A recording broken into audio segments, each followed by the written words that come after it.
అందరికీ నమస్కారం అండి. Welcome to my channel. Telangana రైతు సోదరులందరికీ కూడా మనకి ఎట్టకేలకు రైతు భరోసా నిధులనేవైతే విడుదల చేయడం అయితే జరిగింది కదా!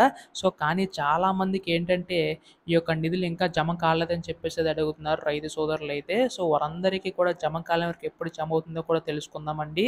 అయితే ఇప్పుడు చూసుకున్నట్లయితే మనకి దాదాపుగా 9,000 కోట్ల నిధులనేవైతే కేటాయించడం అయితే జరిగింది. ప్రత్యేకంగా రైతు భరోసా పథకం సంబంధించి మనకేంటంటే ప్రతి సంవత్సరం 18,000 కోట్లనేవైతే విడుదల చేయనున్నారు. అంటే మనకేంటంటే ప్రతి సంవత్సరం కూడా రూ. 12,000 తొలి విడత కింద రూ. 6,000 నిధులనేవైతే విడుదల చేయడం అయితే జరిగింది కదా రాష్ట్ర ప్రభుత్వం. ఇప్పుడు 9,000 కోట్ల రూపాయలు సంబంధించి ఎంతవరకు కూడా మనకు నగదు జమ అయింది, ఎన్ని ఎకరాల వరకు కూడా జమ చేశారనేది ప్రయత్నిస్తూ తెలుసుకుందామండి. ఈ వివరాలన్నీ కూడా ఈ వీడియోలో అయితే. ప్రస్తుతం వీడియోనైతే ఎక్కడ కూడా ఆపకుండా చివరి వరకు అయితే చూడండి. అప్పుడే మీకు పూర్తి స్థాయి సమాచారం అంతా కూడా తెలుసుకునే ప్రయత్నం అయితే చేసుకుందాం. అంతకంటే ముందు కొత్తగా ఎవరైనా మన ఛానల్ చూసినట్లయితే వెంటనే ఛానల్ అయితే సబ్స్క్రైబ్ చేసుకోండి. దీని ద్వారా నేను పెట్టే ప్రతి చిన్న లేటెస్ట్ అప్డేట్ కూడా మీరు ఎప్పటికప్పుడు మిస్ కాకుండా తెలుసుకోగలుగుతారు. అలాగే వీడియోకైతే లైక్ చేయండి. మరికొంతమందికి సమాచారం అనేది అయితే తెలుస్తది. ఇంకా ఆలస్యం చేయకుండా వీడియోలోకైతే వెళ్ళిపోదాం. ప్రస్తుతం ఇక్కడ తెలంగాణ రాష్ట్ర వ్యాప్తంగా ఉన్న రైతు సోదరులందరికీ కూడా మనకి తెలంగాణ రాష్ట్ర ప్రభుత్వం ఏంటంటే ఈ యొక్క నిధులనేవైతే విడుదల చేయడానికైతే సిద్ధమైంది కదా! మనకి ఇక్కడ తొలి విడత కింద జనవరి 26వ తేదీనైతే ఈ యొక్క రైతు భరోసా పథకం సంబంధించి నిధులనేవైతే కేటాయించి విడుదల చేయడం అయితే జరిగిందండి.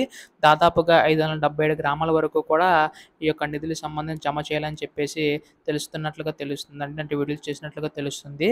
అయితే ప్రస్తుతం దీనికి సంబంధించి తొలి విడత కింద 9,000 కోట్ల నిధులు పైగానైతే కేటాయించడం అయితే జరిగిందనమాట.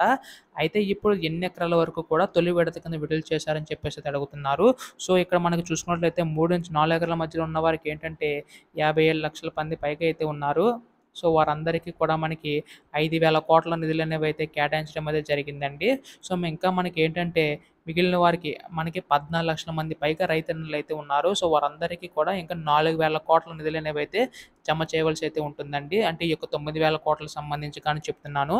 వీటికి సంబంధించి చూసుకున్నట్లయితే మనకి రాష్ట్ర ప్రభుత్వం ఈ యొక్క ఈ యొక్క నిధులకు సంబంధించి విడుదల చేయడానికైతే సిద్ధమవుతుందనమాట. మనకి ఈ యొక్క నిధులనేవైతే కొంత సర్దుబాటు చేసి మనకి ఎంతుంటే అంత మనకి రైతుల ఖాతాలో జమ చేసుకుంటూ రావడం అయితే జరుగుతుందండి. మీకు ఎప్పుడైనా మీ యొక్క ఖాతాలో జమ చేసే అవకాశం ఉందన్నమాట. మనకేంటంటే మనకి కాస్త ఆలస్యమైనా కొంచెం పడుతుందని చెప్పేసి అంటే జమ అవుతుందని చెప్పేసి రాష్ట్ర ప్రభుత్వం తెలపడం జరిగింది. దీన్ని బట్టి చూసుకుంటే మనకి అర్హులైన ప్రతి ఒక్కరికి కూడా వారి యొక్క ఖాతాలో జమ చేస్తున్నట్లుగా తెలుస్తుందండి రాష్ట్ర ప్రభుత్వం. ప్రస్తుతం దీనికి సంబంధించి చూసుకున్నట్లయితే ఎవరికైతే భూమి కలిగి ఉందో వారికి మాత్రమే జమ చేస్తుందన్నమాట రాష్ట్ర ప్రభుత్వం అయితే. అంటే సాగు చేసిన వారికి మాత్రమే, రాళ్ళు, గుట్టలు, రప్పలు ఉన్న వారికి ఏంటంటే వారికైతే జమ కావట్లేదండి. దీని ద్వారా ఎవరైతే వ్యవసాయం కరెక్ట్‌గా చేస్తున్నారో వారికి మాత్రం జమ చేస్తుందన్నమాట రాష్ట్ర ప్రభుత్వం. ఇది ఒక గొప్ప శుభవార్తనే చెప్పాలి. ప్రస్తుతం జమ కాలం అందరికీ కూడా త్వరలో అయితే జమ చేయబోతుందన్నమాట. ఇది మనకొచ్చిన తాజా సమాచారం అండి. ఇటువంటి లేటెస్ట్ అప్డేట్స్ అన్నీ కూడా మిస్ కాకుండా తెలుసుకోవాలనుకుంటే వెంటనే ఛానల్ అయితే సబ్స్క్రైబ్ చేసుకోండి మిత్రులారా. ధన్యవాదములు. జై హింద్.